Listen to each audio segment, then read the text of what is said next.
리걸마인드 연구소입니다.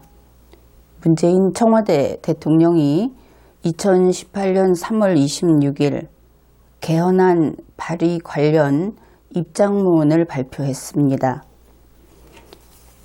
그는 다음과 같이 이야기했습니다.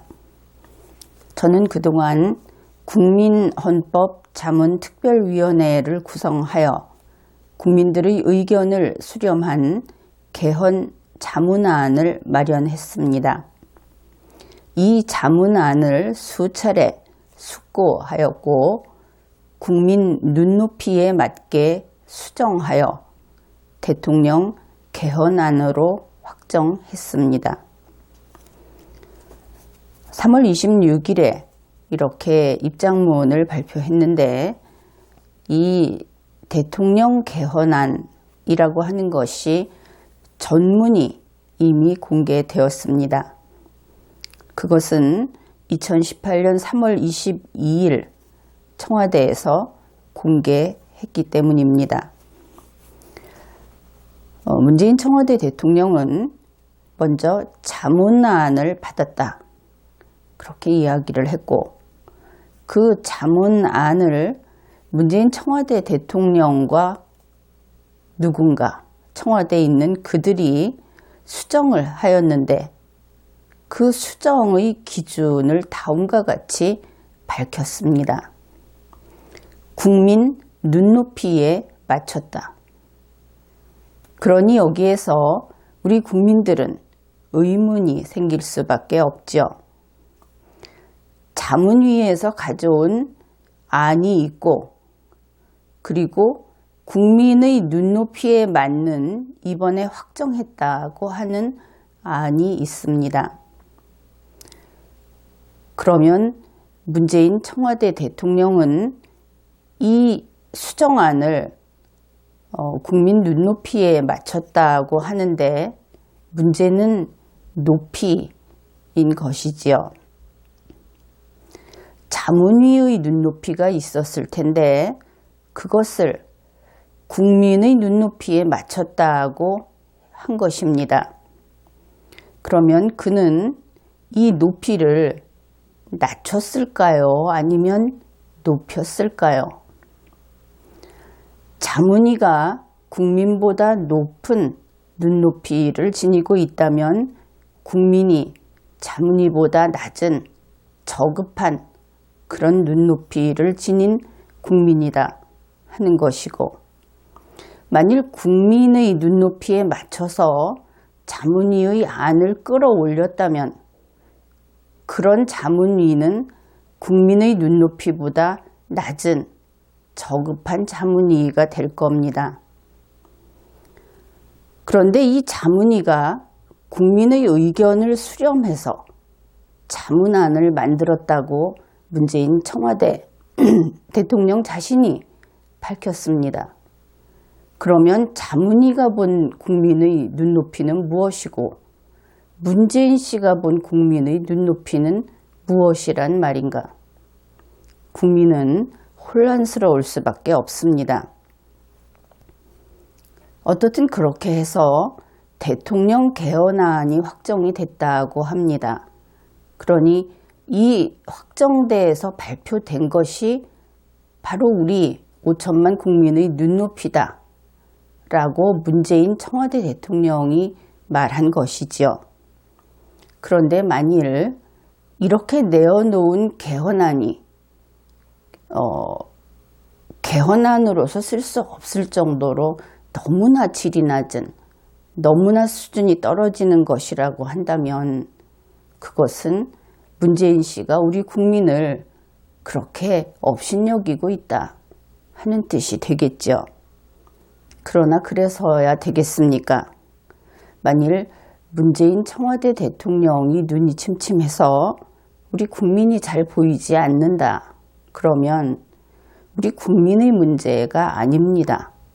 그것은 문재인 씨 자신의 문제가 되겠죠.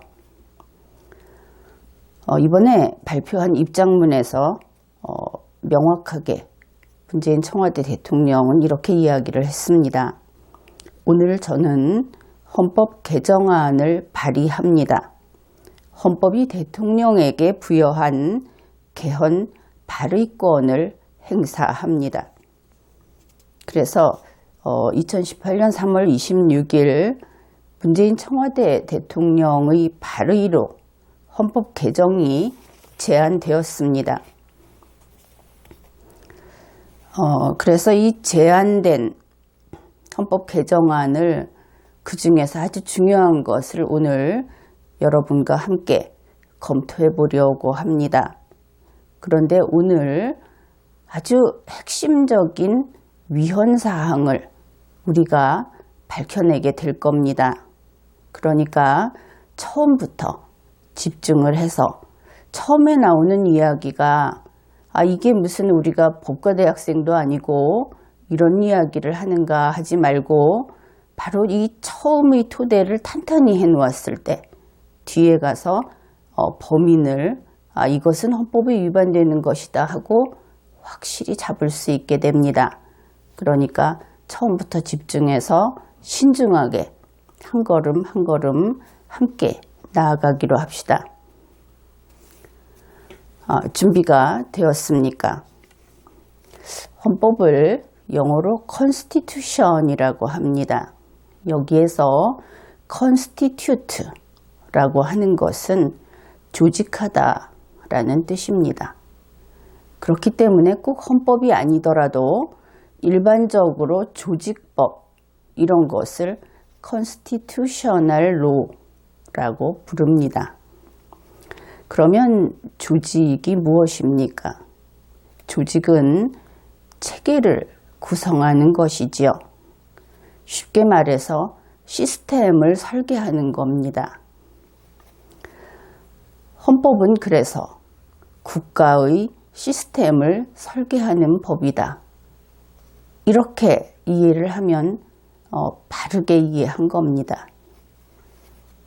시스템이다 보니까 결국은 그 체계, 구조, 골격 이것이 생명이지요.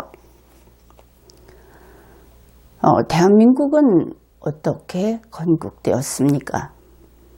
대한민국은 1948년 7월 17일에 공포된 대한민국 헌법에 의하여 건국되었습니다.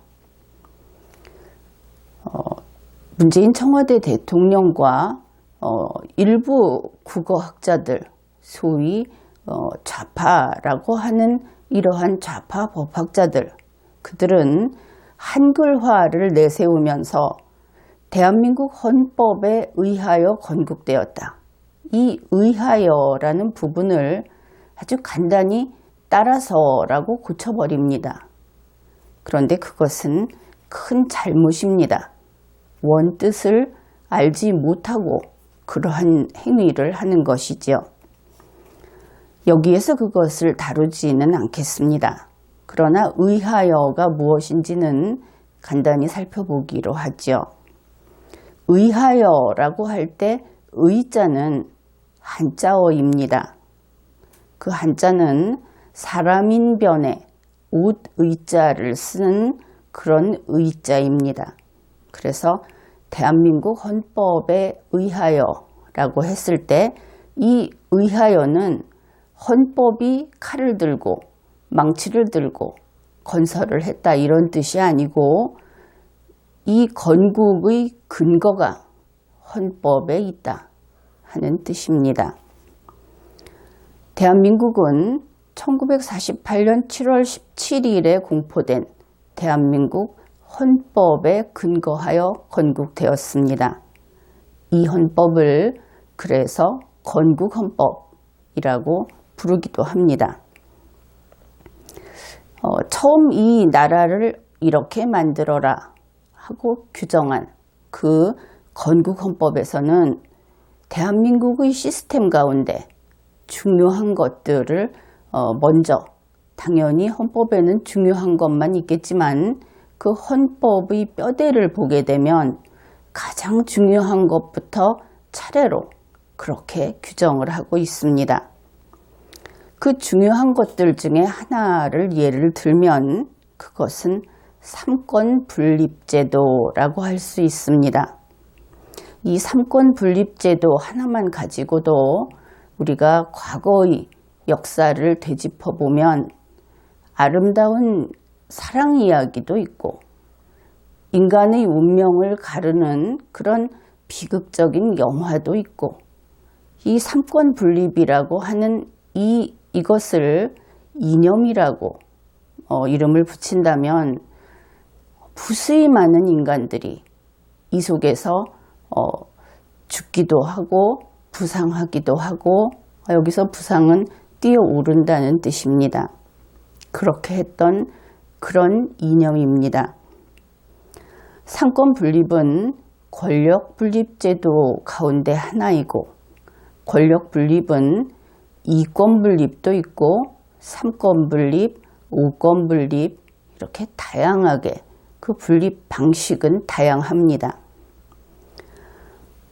권력 분립이라고 하는 것은 우리 인류가 추구한 자유를 향한 그러한 그 싸움이라고 할 수 있겠죠. 우리가 더 자유로워지기 위해서 그래서 인류가 지금까지 쟁취해 온 그러한 제도 중에 하나가 이 권력 분립 제도이고 그 중에 가장 모범적이다 하는 것이 삼권 분립입니다. 우리 건국헌법은 삼권 분립 제도를 채택했습니다. 그리고 이 삼권 분립, 권력을 나눈다 하는 것은 바로 국민 여러분이 여러분의 총합이 총체로서 이 대한민국의 주권자다 하는 국민 주권주의 그것을 온전하게 지키기 위한 아주 중요한 약속 중의 하나입니다. 권력이 하나로 뭉쳐지면 국민 주권주의는 단숨에 날아갑니다. 국민은 권력자의 종이 될 수밖에 없게 됩니다. 그래서 이 삼권 분립이라고 하는 것은 헌법 개정의 한계입니다. 이 한계라고 하는 것은 넘으면 안 되죠. 헌법을 개정할 때 삼권 분립은 개정할 수 없습니다. 그래서 국회에서 종종 이야기가 나오는데 의원 내각제 혹은 내각 책임제라고 하는 것은 이권 분립입니다. 근본적으로 그래서 우리나라에서는 헌법 개정으로 의원 내각제로 갈 수 없다. 나는 누차 그런 이야기를 책으로 써서 설명을 했고 그리고 그것은 원칙입니다. 이 삼권 분립이라고 할 때 삼권에는 어떤 것이 있는가? 여러분이 잘 알고 있지요. 이것은 삼권은 입법권, 집행권, 사법권이 있습니다. 그런데 대한민국에서는 이 가운데 집행권을 행정권이라고 헌법에서 그렇게 표기하고 있습니다. 그러면 입법권, 행정권, 사법권이라고 할 때 이 권자가 무엇을 뜻하는가? 권리나 권한이나 권력이나 이런 것이 되겠죠. 이때의 권자는 통치권이 됩니다. 그리고 통치권이면서 통치 권한이 됩니다. 헌법이 A기관은 통치권을 행사할 수 있다. 이렇게 규정하면 A기관은 통치권을 행사할 수 있게 됩니다. 그래서 그때 이런 식으로 A기관, B기관 이런 식으로 해서 통치권을 행사할 수 있다. 헌법이 이렇게 규정을 했을 때 바로 그 기관은 통치기관이라고 부릅니다. 그리고 국가에서 이렇게 통치권을 행사할 수 있는 기관, 그것을 정부라고 부르죠. 영어로 국회라고 해서 정부라고 부릅니다. 국민들 가운데는 정부는 대통령이 있는 그 집행정부, 그것만 거버먼트고 국회는 거버먼트가 아니다. 이렇게 알고 있는 국민도 있을 겁니다. 그것은 한국에서 다른 문명인 영어권의 이 용어를 들여오면서 체계적으로 설명하지 못해서 그렇게 된 겁니다. 그래서 이 통치권을 행사할 수 있는 기관, 다시 말해서 헌법이 통치권을 부여한 기관, 입장을 바꾸면 헌법으로부터 통치권을 부여받은 기관, 그 기관은 통치기관이고 그것을 정부라고 부른다. 대한민국에는 통치권이 3개 있습니다. 그러니 통치기관도 3개 있겠죠. 바로 그렇습니다. 앞에서 통치권에는 입법권, 그리고 집행권인데 우리나라에서는 행정권이라고 부르는 행정권, 그리고 사법권이 있다고 이야기했습니다.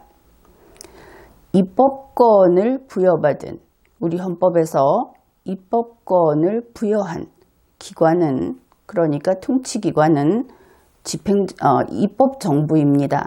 그것을 국회라고 부르죠. 대한민국 헌법은 의회를 인정하지 않습니다. 국회의원들은 이 의회라는 말이 멋있게 보여서 스스로를 의회니 의회 주권이니 이런 이야기를 하는데 헌법사적인, 헌법 역사적인 개념으로서 우리 대한민국에는 의회는 존재하지 않습니다. 국회만 있죠. 행정권을 행사하는 기관은 집행정부이고 그것을 우리 헌법은 그냥 정부라고 부릅니다. 사법권을 행사하는 기관은 사법정부이고 대한민국 헌법상 사법정부는 법원입니다. 그래서 현행 헌법에서 그러면 이것을 어떻게 규정하고 있는가 하는 것을 확인해 봅시다. 현행 헌법 제9차 개정 대한민국 헌법, 여기에서 먼저 입법권은 제40조에서 규정합니다. 입법권은 국회에 속한다. 이것이 법문입니다. 이때 국회는 통치기관으로서 입법정부가 되겠죠. 이 국회를 그러면 헌법이 따로 규정하고 있는가? 그렇습니다. 따로 규정하고 있습니다. 입법권은 제40조라고 하는 개별 조문에서 규정을 했지만 입법정부라고 하는 이 통치기관인 국회, 이것은 헌법 제3장에서 규정을 하고 있습니다. 헌법 제3장 전체가 국회에 대한 규정을 담고 있는 것이지요. 행정권은 헌법 제66조 제4항에서 규정합니다. 행정권은 대통령을 수반으로 하는 정부에 속한다. 그래서 정부는 통치기관으로서 집행정부가 되는 것이고 역시 이 정부도 헌법에서 별도로 규정을 하고 있습니다. 그것은 헌법 제4장 정부의 장에서, 그러니 제4장 전체가 정부를 규정합니다. 사법권은 헌법 제101조 제1항에서 규정합니다. 사법권은 법관으로 구성된 법원에 속한다.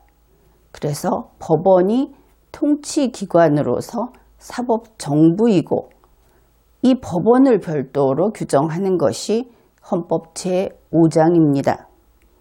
그래서 입법권을 규정하는 것은 제40조 개별조문, 행정권은 제66조 제4항 개별조문, 사법권은 제101조 제1항 개별조문에서 규정하고 그 다음에 이러한 권한을 행사하는 통치기관은 입법정부는 제3장 전체에서, 집행정부는 제4장 전체에서, 사법정부는 제5장 전체에서 규정합니다.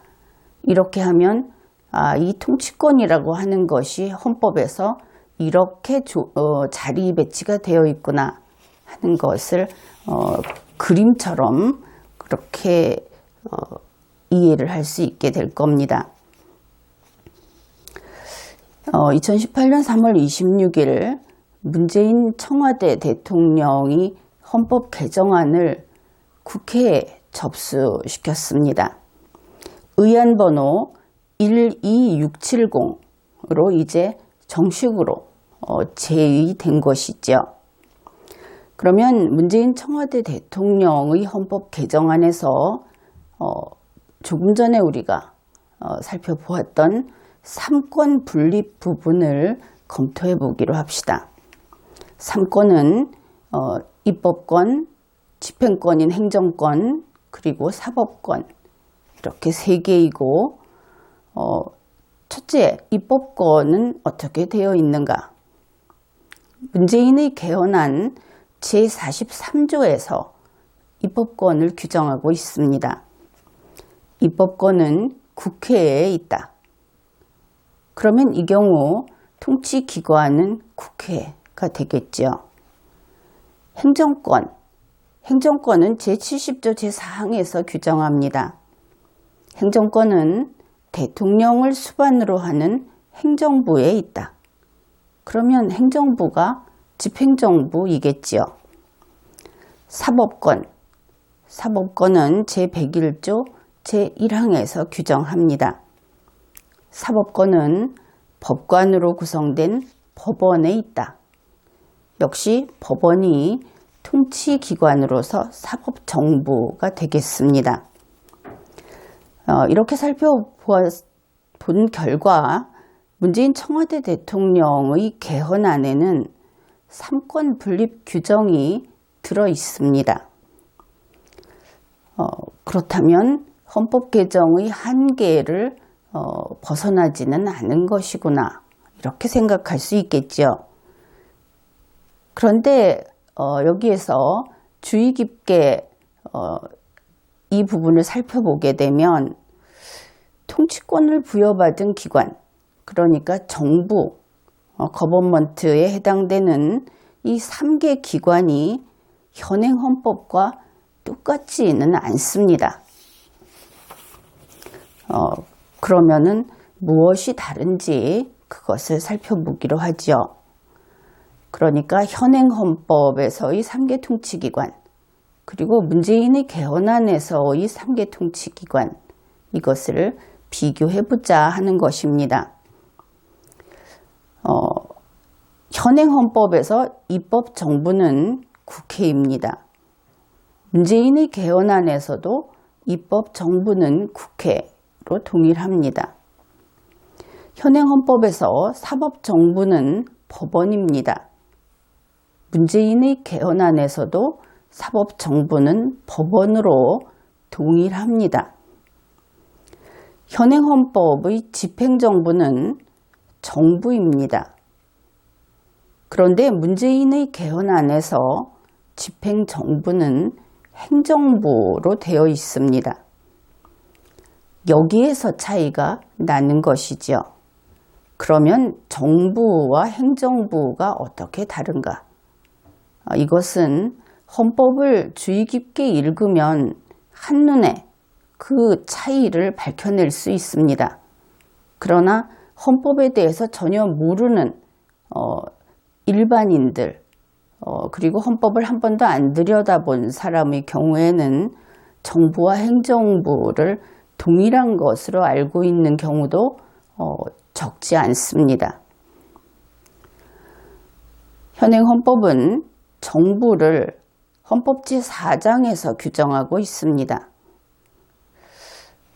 그러면은 문재인의 개헌안에서는 이 행정부를 어디에서 규정하고 있는가? 이번에 국회에 접수시킨 이 개헌안의 목차를 한번 살펴보기로 하겠습니다. 제3장 국회, 제4장 정부, 제5장 법원. 그런데 제4장 정부 안에는 작은 목차가 또 들어 있습니다. 제4장 제1절 대통령, 제4장 제2절 국무총리와 국무위원, 제4장 제3절 국무회의와 국가자치분권회의, 제4장 제4절 행정 각 부. 그렇다면 제3장, 제4장, 제5장을 다 살펴보아도 행정부라는 것이 없습니다. 그렇죠. 행정부가 없습니다. 현행헌법에는 그러면은 행정부가 있는가? 당연히 있습니다. 현행헌법 제4장이 정부의 장이고, 그리고 제4장 제1절은 대통령, 제2절 행정부, 이렇게 큰 제목으로 행정부가 들어 있습니다. 그런데 문재인의 개헌안에서는 이미 있는 행정부를 삭제해버린 것이죠. 그러면서 제70조 제4항에서 행정권은 행정부에 있다고 규정을 한 겁니다. 이미 있는 행정부를 삭제해서 없앤 다음에 행정권은 행정부에 있다. 그래서 문재인의 개헌안에서 집행정부, 지금 그 세 개의 통치 기관 가운데 집행권을 행사해야 하는 집행정부는 정부가 아닙니다. 그래서 이 개헌안의 제4장 정부라고 있는 이 장 전체에 있는 모든 기관은 집행에 대한 통치권이 없는 그런 기관인 것이죠. 무권한의 기관인 것입니다. 그런데 이러한 국가조직에서 무권한의 기관은 두어서는 안 되죠. 문재인의 개헌안에서 집행정부는 행정부입니다. 행정부가 그 집행에 관한 통치권을 행사하게 되는 것인데 행정부를 삭제했습니다. 이것은 상당히 곤란하고 상당히 큰 일입니다. 그냥 행정부가 없다 이런 문제가 아니고 이미 있는 국가조직 가운데 행정부라고 하는 그 큰 조직을 다시 말해서 현재의 정부라고 여러분이 알고 있는 거기에서 청와대를 뺀 나머지를 다 헐어내서 떼어내 버린 겁니다. 그것이 이 개헌안입니다. 결국 문재인의 개헌안은 어떤 의미가 되는가? 헌법학적으로 이것은 이권분립 헌법입니다. 아까 앞에서 상권분립이다 하고 이야기를 했는데 말로만 행정권까지 규정을 해놓고 그 행정권을 행사할 행정부가 현행헌법에는 있는데 그것을 삭제해버리는 이러한 헌법이기 때문에 헌법 아니기 때문에 국민들이 눈으로 보기에는 상권분립처럼 보이지만 실제로는 행정권은 전혀 행사를 할 수 없어서 이권분립이 되어버리죠. 그래서 이 문재인의 개헌안에서 어떤 이권이 있느냐? 입법권이 있습니다. 입법권은 입법정부, 국회가 행사합니다. 사법권이 있습니다. 사법권은 사법정부, 법원이 행사합니다. 이렇게 둘밖에 없는 것입니다. 그래서 이렇게 헌법을 개정하는 안을 지금 내서 국회에 접수를 시켜 놓았는데 이것은 대한민국 헌법의 상권분립 원칙을 파괴한 것이죠. 대한민국 정부에서 청와대를 제외한 나머지 정부 전체의 행정권이 없어지게 만들었기 때문에 행정부를 없앰으로써 있는 행정부를 삭제함으로써 집행정부가 없어집니다. 그러면 어떤 일이 생기는가? 국회에서 법을 만들어서 법이 만들어지면 정부가 집행을 하죠. 이러한 법 집행을 하면서 위반을 한다든지 제대로 안 됐을 때 법원에서 그것을 재판합니다. 그러니까 국회에서 조세법을 제정을 해야 세금을 거둘 수 있죠. 그런데 지금 국회는 있습니다. 조세법은 제정할 수 있을 겁니다. 조세법을 제정해 놓으면 이 법을 집행하는 것이 세금을 징수하는 행위가 되겠죠. 세금을 징수하기 위해서는 행정권이 있어야 합니다. 그러나 문재인의 개헌안에서는 행정권을 집행할 수 있는 기관이 없습니다. 그래서 세금을 징수 못하는 것이죠. 법을 아무리 만들어도 집행할 수 없게 만든 것이 이번 개헌안입니다. 움직일 수 없다고 보면 될 겁니다. 그래서 이 이권분립 헌법 개정안, 그 중에서도 하필이면 집행권을 없애버린, 행정권을 없애버린 이 이권분립 개헌안이 헌법으로 되었을 때 그렇게 되면 국가의 집행작용을 못하게 됩니다. 그러면 집행권, 즉 행정권만 없고 그만이냐? 이 행정권이라고 하는 것이 대단히 중요합니다. 그래서 그 삼권 분립을 해놓아도 유독 권한이 대통령에게 집중되어 있다. 대통령이 하는 일이 마치 국가작용의 다인 것처럼 보이는 그런 면이 있었던 겁니다. 행정권이 없는 국가, 이 경우에 대한민국의 국가 운용은 올 스톱됩니다. 움직일 수 있는 부분은 집행정부가 그 역할을 한다고 보면 되기 때문입니다. 바로 이런 식의 헌법 개정을 과거 법학자들은, 서구의 법학자들이 그런 이야기를 했는데 바로 자살적 헌법 개정이다, 이렇게 이야기를 했습니다. 자살적 헌법 개정이라고 하는 것은 헌법을 망가뜨림으로써 국가를 파괴하는, 그리고 국민의 기본권이 보장되고 국민의 생명과 신체의 자유가 보장되는 그 터전을 무너뜨리는 행위입니다. 그래서 헌법 개정안 제안권을 이런 식으로 행사하는 것을 국헌문란이다, 그렇게 봅니다. 형법에서 국헌문란 행위를 규정합니다.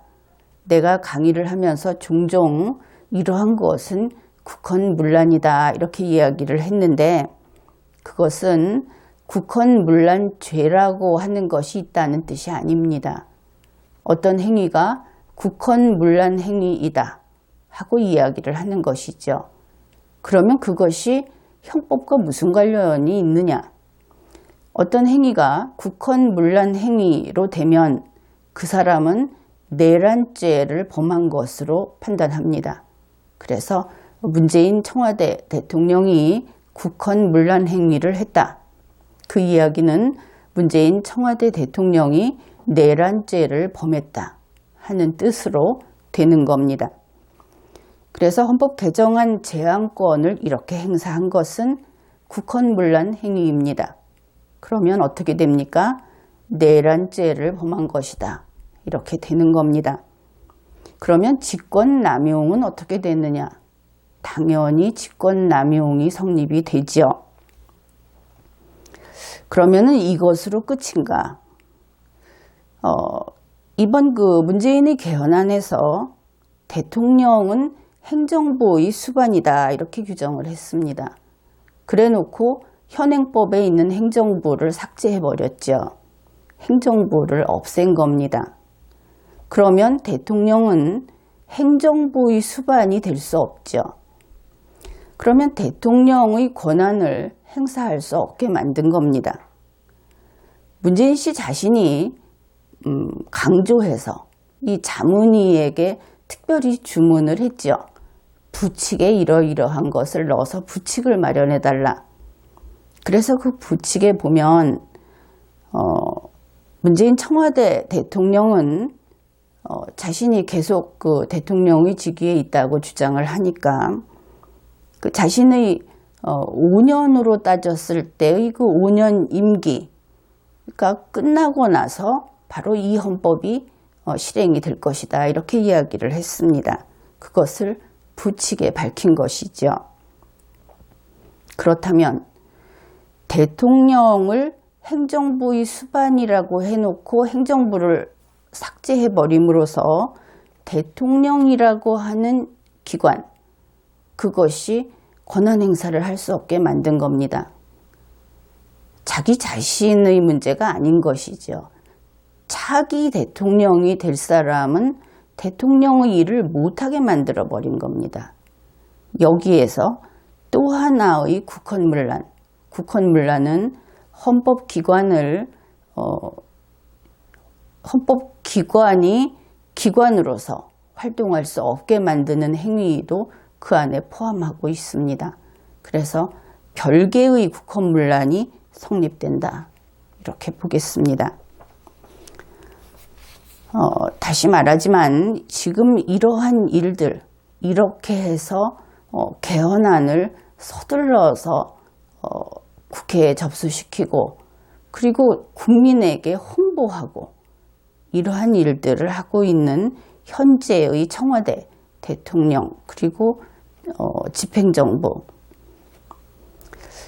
이들이 이렇게 내란을 저지르는 내란 집단인가 하는 것 하나도 우리는 의심을 해야만 합니다. 이거 국가를 지키기 위해서. 그 다음에 또 하나는 이들이 내란 행위자들이다 하는 것 말고 직무수행 능력이 없는 것인가 하는 것도 또 살펴야 하겠습니다. 아무리 무능하고 아무리 헌법이나 국가 행정 업무라든지 하는 것에 대해서 무지하다고 하더라도 이렇게까지 가지는 않겠죠. 여러분들도 상상을 못했던 일일 겁니다. 상권 분립에서 이권으로 만드는 건 좋은데 보통 독재자들은 과거에는 국회를 없애려고 했습니다. 또 더 쉬운 것은 사법부를 정부 안에 넣는 그런 식으로 이권 분립을 하려고 했지, 집행권을 없애버리는 이런 이권 분립은 상상도 하지 못했을 것으로 봅니다. 그래서 내란 행위를 한 집단이다. 현재 청와대에 있는 사람들이.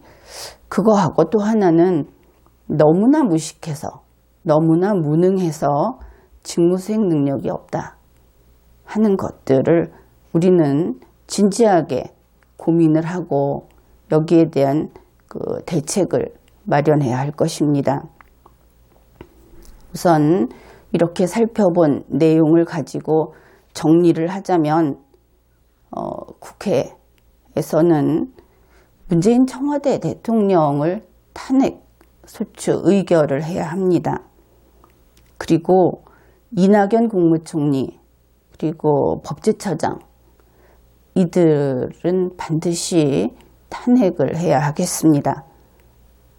또 문재인 청와대 대통령이 혹시 자기 자신은 직무수행 능력이 있다고 생각한다면 이들을 파면해야 하겠죠.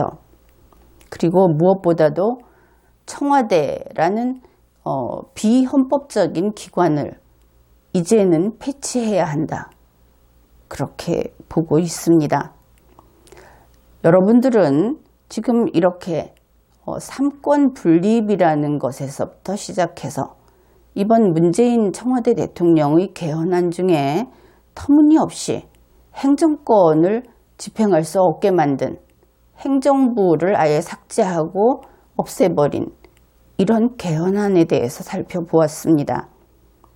여러분들이 이러한 것을 우리가 이렇게 함께 공부를 하고 확인하고 함으로써 여러분들은 최소한 이 이권분립 문제에 대해서는 이제 다른 사람에게 가르쳐주고 설명할 수 있는 능력이 있는 사람들이다. 그렇게 이야기할 수 있습니다. 그러니 문재인 청와대 대통령을 좋아하는지 싫어하는지, 그를 미워하는지 이런 이야기를 할 것이 아니고 대한민국 헌법 개정안이 이런 식으로 가서는 안 된다는 것을 법리적으로 그리고 논리적으로 설명을 하고 적극적으로 그러한 활동을 해주기를 바랍니다. 이번 회의는 여기까지 하겠습니다.